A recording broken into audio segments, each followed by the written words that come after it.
తీసుకోవాలి కదా. Sujana groups online coaching సెంటర్కి స్వాగతం. ఇప్పుడు మనం 2025-26 ఆర్థిక సర్వే ముఖ్యాంశాలు తెలుసుకుందాం.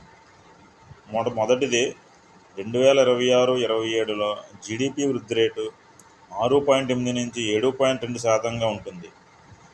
మధ్యకాలానికి జీడిపి వృద్ధి 7% కొనసాగించవచ్చని ఆర్థిక సర్వే తెలిపింది. సాధారణంగా ఆర్థిక మంత్రిత్వ శాఖకు చెందిన 2026-27 ద్రవ్యలోటు 4.4% దిగి వస్తుంది. ద్రవ్యోల్బణం ప్రస్తుత ఆర్థిక సంవత్సరం 25-26 కంటే ఎక్కువే ఉండవచ్చు. అయినప్పటికీ ఆర్బీఐ లక్షిత స్థాయి 4% పరిధిలోనే ఉంటుంది. యూరోపియన్ యూనియన్తో కలిపి 4 స్వేచ్ఛ వాణిజ్య ఒప్పందాలపై భారతదేశానికి ఒప్పందం కుదిరింది.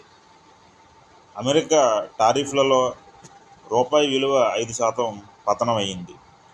భారీ సుంకాల ఒత్తిడి ఉన్న భారత వృద్ధి రేటు వచ్చే ఆర్థిక సంవత్సరం అనగా 2026-27లో 6.2%గా ఉండనుందని ఐఎంఎఫ్ వెల్లడించింది.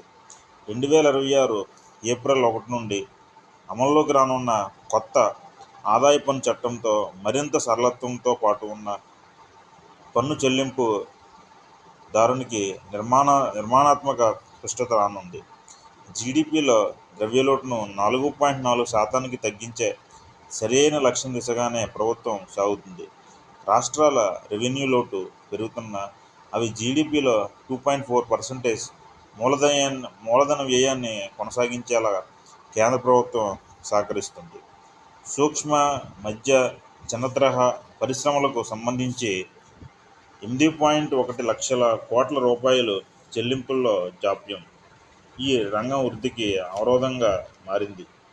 నగదు ప్రవాహాల ఆధారితంగా రుణ సాయం అందించడం వంటి వినూత్నమైన చర్యలు అవసరం. ప్రభుత్వ సంస్థల్లో ప్రభుత్వ వాటా 50%గా ఉంటుండగా దాన్ని 26%కి తగ్గించాలి. ప్రభుత్వ రంగ సంస్థల్లో వాటాలను ఆఫర్ ఫర్ సేల్ రూపంలో 57% కంటే తక్కువకు 51% కంటే తక్కువకు తగ్గించుకోవచ్చు లేదా పూర్తిగా వేదలగొచ్చు. ఉత్పత్తి అనుసంధాన ఆధారిత ప్రోత్సాహక పథకం కింద 13,759 కోట్ల ప్రోత్సాహకాలతో దేశంలో మొబైల్ ఫోన్ల తయారీలో 2025 సెప్టెంబర్ నాటికి 9.